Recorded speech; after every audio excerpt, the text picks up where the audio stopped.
I'm Mike Sargent, and this is Arise on Screen. No. What did he say?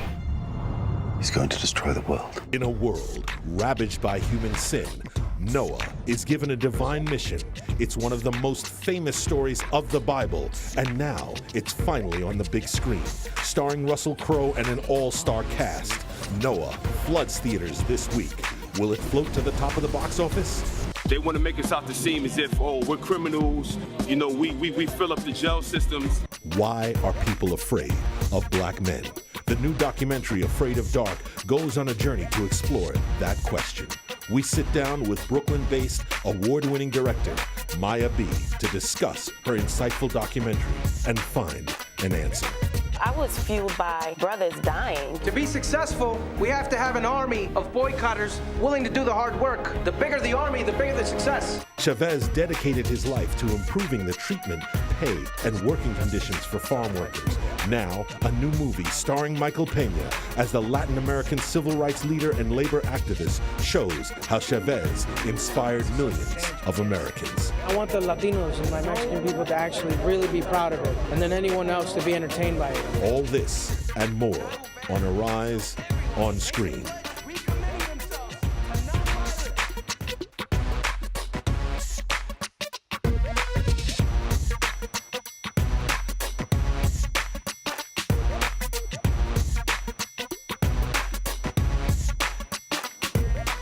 Hello, I'm Mike Sargent, and welcome to Arise on Screen, your global home for films both on screen and behind the scenes. Let's get to it first with this week's box office winners.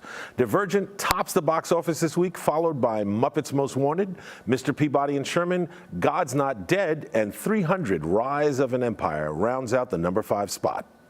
And in movie news,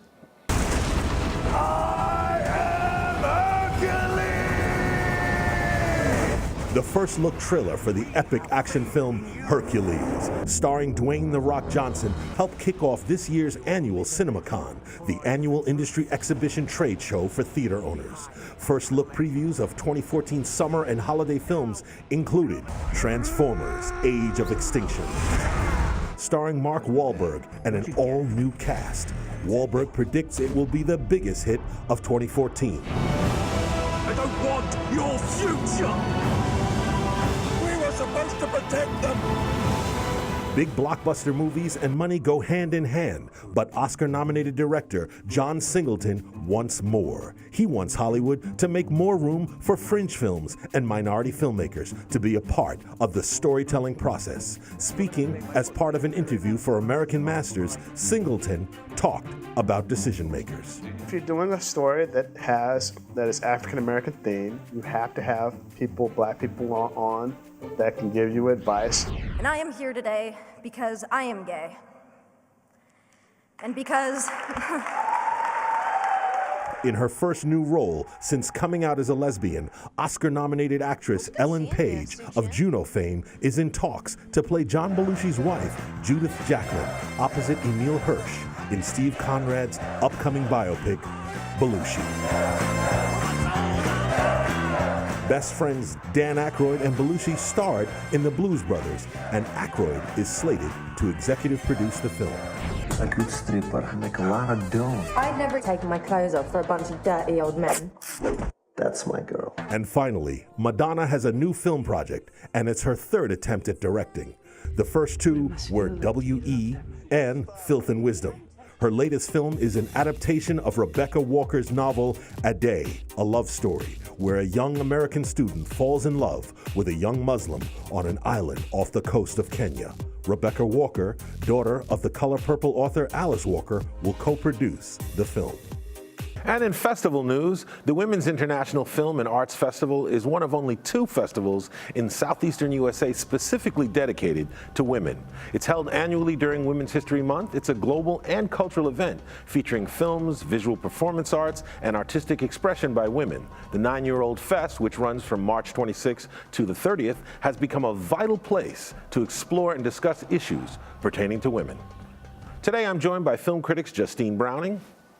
Hi, Justine. Hi there. And an Arise Entertainment contributor, Jack Rico, editor-in-chief of ShowBizCafe.com. Welcome, Jack. Thank you very much. Glad to have you here. Thanks, Mike. Thanks you both for being here. But before we get to the films, I have to ask you now this, because we're going to talk about Noah and we're getting close to Easter. I'll go to you first, Jack. What's your favorite biblical epic?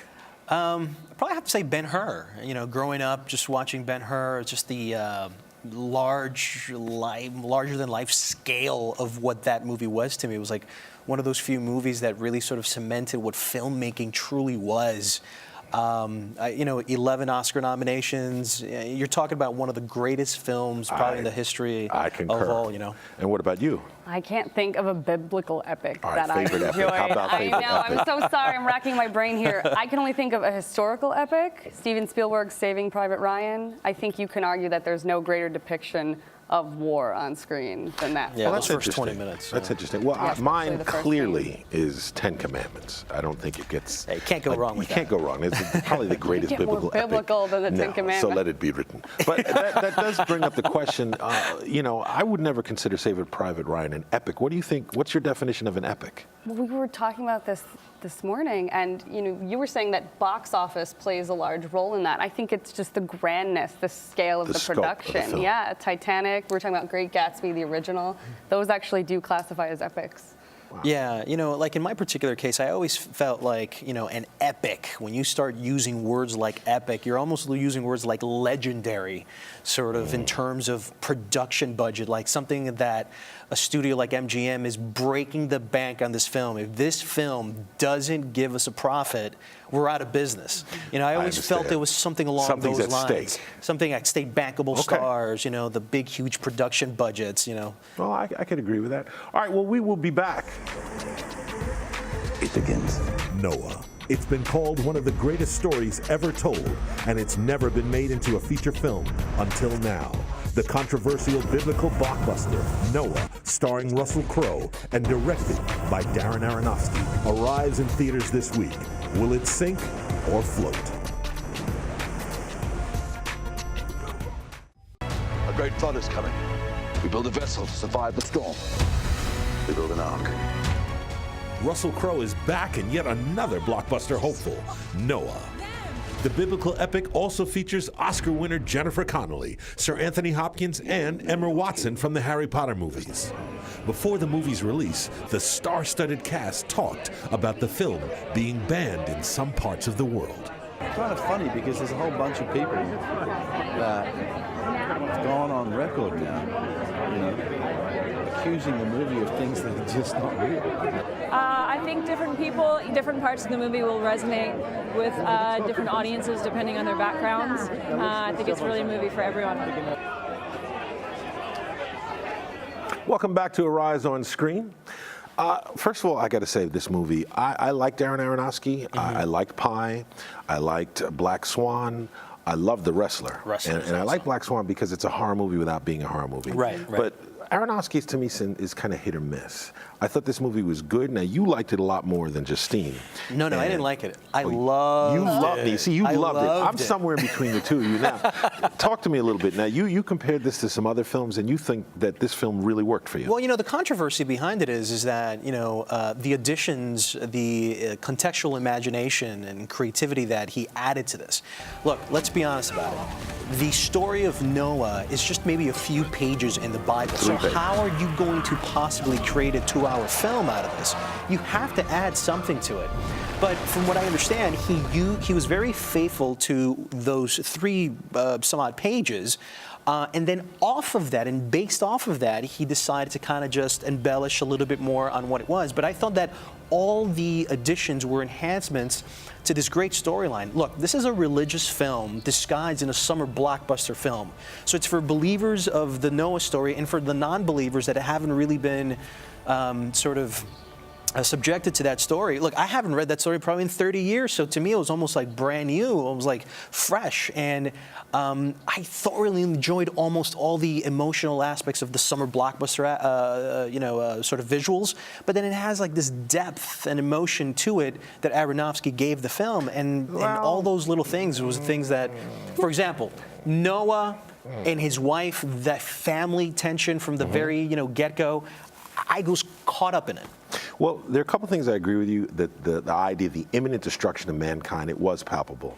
But I have to say, I kind of bend towards what Justine was saying now. One of the things you liked about this was the CGI, the special effects. You thought it was some of the best thing. You thought that took you out of the movie. It was so lame. Well, some of it was fantastic. Some of the images were so vivid and beautiful. His dreams at the beginning reminded me of the best parts of a film he did in 2006 called The Fountain, which I think suffers from a lot of the same problems that this film does, where it's trying to balance being an art film with being a massive, appealing blockbuster. And I think with some of the Transformer-looking villains that show up at the beginning, it really takes you out of it, and you can't be invested in the rest of the story. You don't feel those themes and the morals as strongly. Well, what took me out of it, now I don't mind the Rock Angels, okay, but what took me out of it is, you know, clearly this, in my opinion, goes somewhere between biblical epic and science fiction. And I don't mind interpreting the Bible as science fiction, okay, but to me, a good science fiction has to have an internal logic. I don't want to give away too much about the film, but there are things in there where you go, well, wait a minute. If that's true, then how is this happening? You know, for instance, without giving out too much, he puts the animals to sleep. Right. For months, okay? You know, I would like That's suspense of disbelief, though. I mean, that's why you have... Suspense of disbelief. Yeah, okay, that was a problem I had. Well, we're going to move on to our next film, which is called Breathe In. It stars Guy Pearce and Felicity Jones and is directed by award-winning writer-director Drake Doremus. Breathe In tells a story of a married couple, their daughter, and the British exchange student that they take in and who changes their lives forever. Now, Justine, in this case, you like this movie a lot more than Jack did. So I'm going to go to you, because I thought the movie was good. I thought it did hold me. I was invested. You said you were thoroughly invested throughout. But you didn't think so much. So tell me why you liked it. I can see why people would be put off by this film. It follows more of the format of a European movie, where it's not just having each scene serve the narrative. It takes its time, and I think people may not want to be invested that long in certain scenes that are not as important to the overall story. It did remind me way too much of a movie from 2 years ago called Nobody Walks. Very similar premise. I think this premise, yes, is similar to a lot of other films that have come before it, where it's pulling back the veil on an all-American family and saying they have problems just like everyone else. Well, go ahead. But it does it in such a way that this director particularly showed in Like Crazy, that he takes a typical story and infuses it with his own unique artistic sensibilities, and I think it comes across very well. Well, you said format. In many cases, you call it formula, which I think you'd probably agree with. Now, you didn't like the film. You felt this has been done before, and this was not anything new. Right, this is a short of a Lifetime movie, sort of like drama. You know, seriously, it's like, you know, a little girl comes to the home of a family and then wreaks havoc, you know, on everybody, and they kind of just sell it to you like that. This is a little bit more artistic, obviously. But, you know, I was telling you about Jim Jarmusch movies, which they take so long and drag everything out to the point of just, you know, like just boredom. And I felt that it didn't necessarily go to those extents, but I mean, this is just as typical and generic of a sort of, you know, drama, family drama dysfunctionality as I've seen. You know, and Drake, the director, did the same thing in Like Crazy, where it was such a wine fest. It was just, you know, depressive. Wine fest. It was a wine fest of love. So what did you really think, Jack? Well, I have to say, I interviewed him, and he said that he thought this was more of a tone poem, that it's more about an emotional journey, and his goal was to do something. He was inspired by A Place in the Sun, and that he wanted to do something that was an emotional journey, that where the music, which was a big element in this, was actually like a character. The classical music is fantastic. The classical music is great, and it is almost a character in the movie. So I liked it a lot more. I was invested. He said when he started writing this, it was actually a thriller first. So I felt it had some elements I don't see its similarities to A Place in the Sun at all, actually. Well, he did. He inspired. He got inspired somehow through that. Well, we're going to move on, and we will be right back.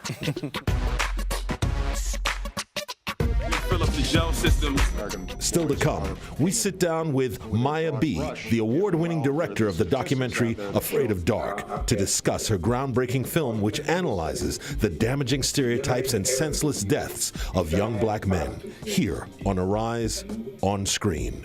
Because we ain't going nowhere.